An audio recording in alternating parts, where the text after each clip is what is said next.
Vas-y.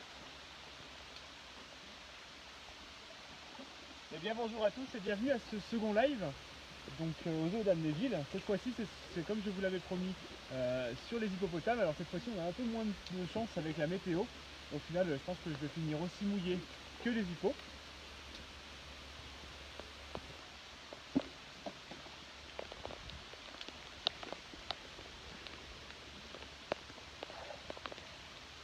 Et donc je vais commencer par vous présenter les deux individus qu'on a juste ici. Donc nous avons ici Mara. Mara c'est la femelle, c'est la maman. Mara elle a 31 ans, elle a eu 31 ans hier. Et donc pour ses 30 ans, donc l'année dernière, elle a eu un petit qui était Bulma. Et Bulma c'est la petite qui est juste ici là. Hop, on va essayer de la faire monter. Bulma.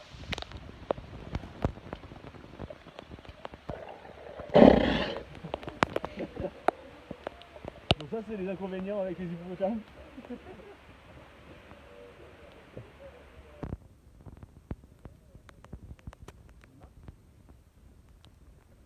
Bulma elle est juste là.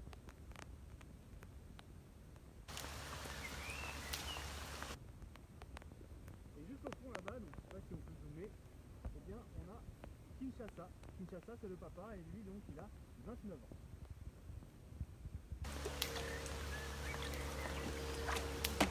Alors 31 ans, 29 ans, on peut se dire que c'est beaucoup pour un hippopotame, mais c'est pas grand chose, puisque ce sont des animaux qui dans la nature peuvent vivre jusqu'à 40 ans et presque jusqu'à 50 ans en parc zoologique. Donc vraiment ici ils sont dans la fleur de l'âge.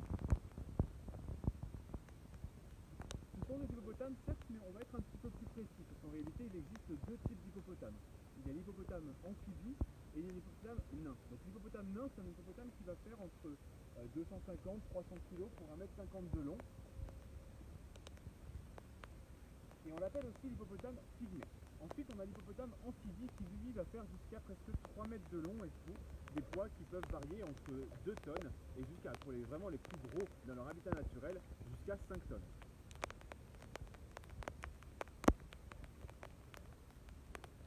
Donc comme vous l'avez vu, ici nous sommes en compagnie d'hippopotames amphibies.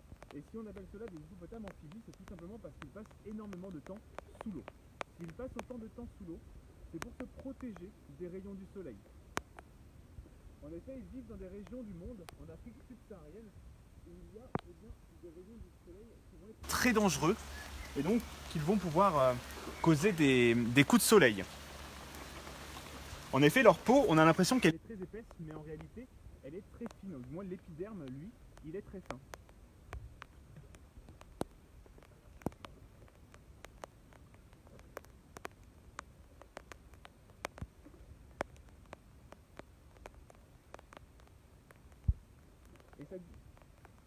Et ce nom d'amphibie, eh bien, il va aussi leur permettre de les reconnaître par rapport à certaines particularités qu'ils vont avoir, comme par exemple celle que leurs narines et leurs paupières vont se fermer immédiatement au contact de l'eau, ainsi que leurs oreilles, ce qui évite que l'eau ne rentre ni dans les poumons ni dans les tympans.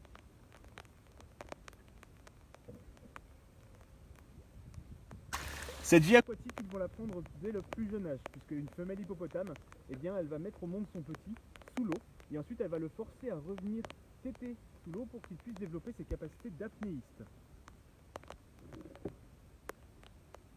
Un hippopotame à l'âge adulte, c'est un animal qui peut rester environ 15 minutes sous l'eau, et puis pour certains, ils peuvent rester des fois des temps bien plus longs, comme par exemple lorsqu'ils font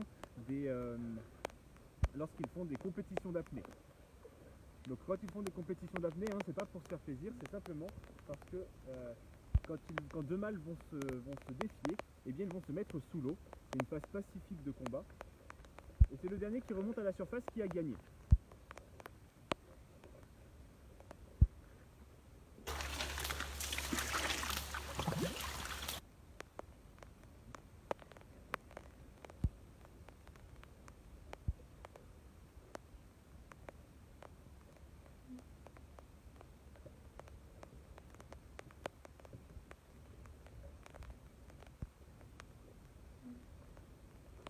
J'en profite pour vous dire que si vous avez des commentaires ou des questions à nous poser, laissez-les en commentaire juste dans cette vidéo et mon collègue qui est juste derrière l'écran pourra me les poser à la fin de l'animation.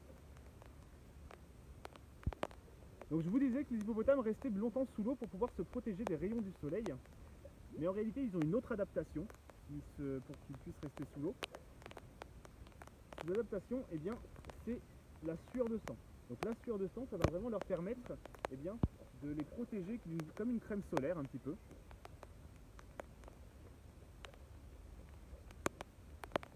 Et ça va être, donc on appelle ça la sueur de sang, c'est tout simplement parce que c'est comme une transpiration qui va avoir la couleur rouge, comme le sang, et qu'ils vont pouvoir sécréter par les pores de la peau, comme la transpiration. Et cette sueur de sang, elle va aussi avoir un rôle d'antibactérien, c'est-à-dire que cette substance va protéger les blessures qu'ils peuvent avoir de toutes les attaques bactériennes, puisque en effet, vous voyez la couleur de l'eau, et bien cette couleur, elle est représentative de l'état de l'eau. Mais alors attention, cette eau, on la change toutes les semaines. C'est simplement que les hippopotames, eh bien sous l'eau, ils vont faire leurs besoins. Donc en général, en 1 heure ou 2, même si l'eau est très claire, eh bien ça va finir comme ça. Alors si les hippopotames font leurs excréments dans l'eau, c'est tout simplement parce que les mâles eh bien, vont marquer leur territoire de cette manière. Et quand ils le font, ils vont également faire l'hélicoptère avec la queue pour être sûr de bien tout répandre de partout au plaisir des soigneurs, bien sûr, parce qu'il faut nettoyer le bassin.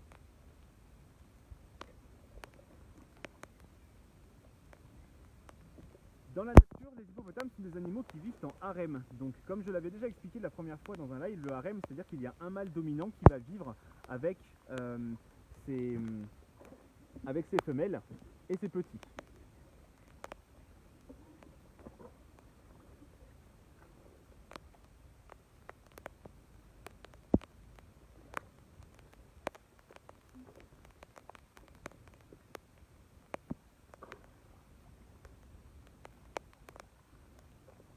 Les hippopotames vont pouvoir communiquer leur position entre eux pour pouvoir marquer leur territoire justement en sécrétant ces excréments.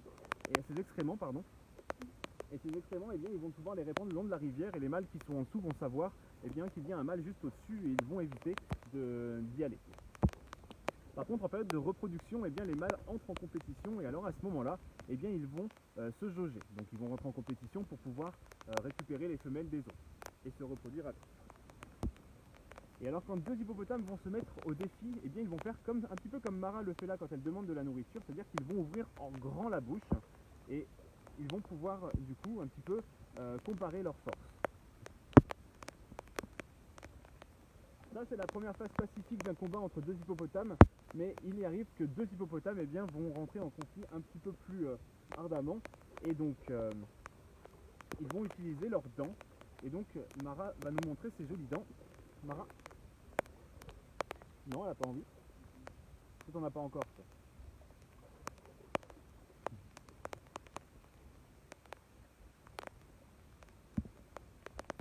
Mara, tu ouvres.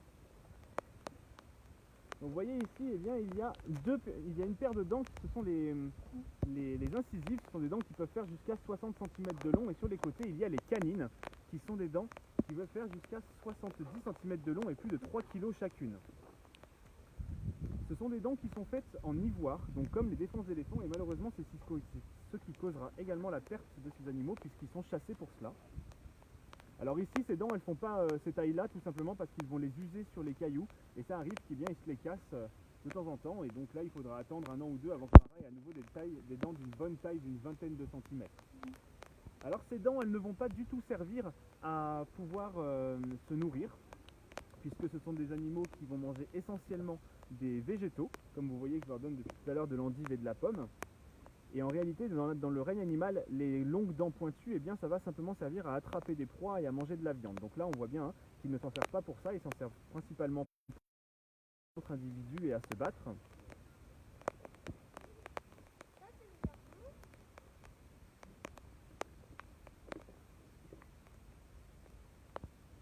En réalité, ils vont utiliser d'autres dents pour pouvoir se nourrir.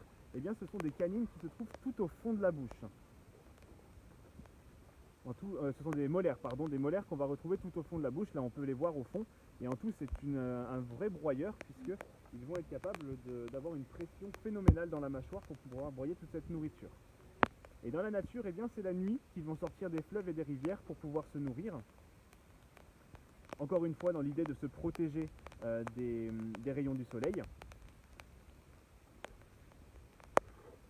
Et c'est plus de 40 kg de nourriture qu'ils vont ingurgiter en une nuit. Et c'est pour ça qu'ici, au parc zoologique d'Amnéville, eh bien, on leur donne à peu près la même chose, environ 40 kg de foin tous les soirs, pour qu'ils puissent passer la nuit à les manger comme ils le feraient dans la nature.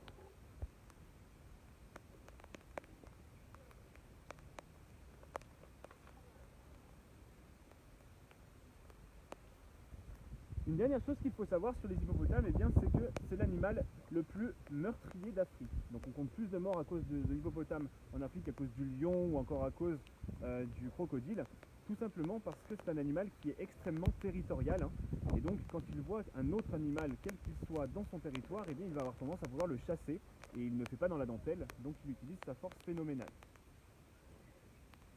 Mais le principal atout de l'hippopotame dans ce genre de situation, eh bien, c'est sa vitesse. Puisqu'en effet, on a souvent tendance à penser que c'est un animal qui est lent, alors qu'en réalité, il peut faire des pointes de vitesse qui avoisinent les 40 km/h. Et donc, pour vous donner un ordre d'idée, 40 km/h, c'est plus que Usain Bolt, puisque lui, il est à 38 km/h. Donc, autant vous dire que la plupart d'entre nous n'avons pas la capacité de fuir devant un hippopotame. Donc, si jamais un jour vous vous retrouvez entre l'eau et un hippo, eh bien, réfléchissez plutôt à monter à un arbre plutôt qu'à courir. Voilà pour ces petites indications sur l'hippopotame. Si vous avez posé des questions, mon collègue va venir me les poser. En attendant, je vous laisse profiter encore un petit peu de Mara et de Bulma.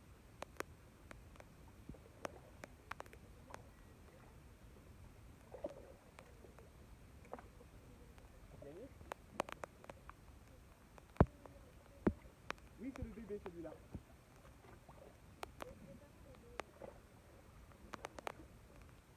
Oui, exactement.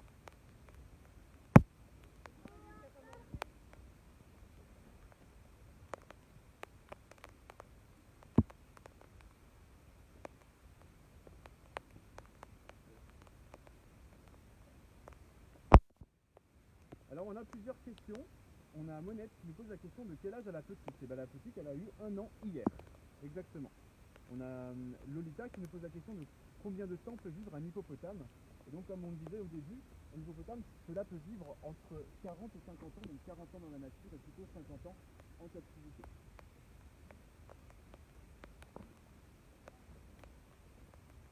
Ensuite, on a Timéo qui nous pose une question de savoir combien va peser un bébé hippopotame. Alors à la naissance, ça va peser entre 35 et 40 kg et puis ça va très vite prendre du poids.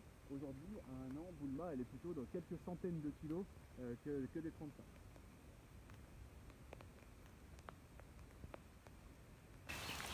Voilà pour ce live, donc c'était un petit peu plus vieux, donc un petit peu plus court que la dernière fois. Je vous remercie à tous d'avoir participé à cette vidéo en direct et je vous retrouve très prochainement pour un prochain live et donc on vous annoncera sur les réseaux sociaux la date et l'endroit. Voilà, merci beaucoup.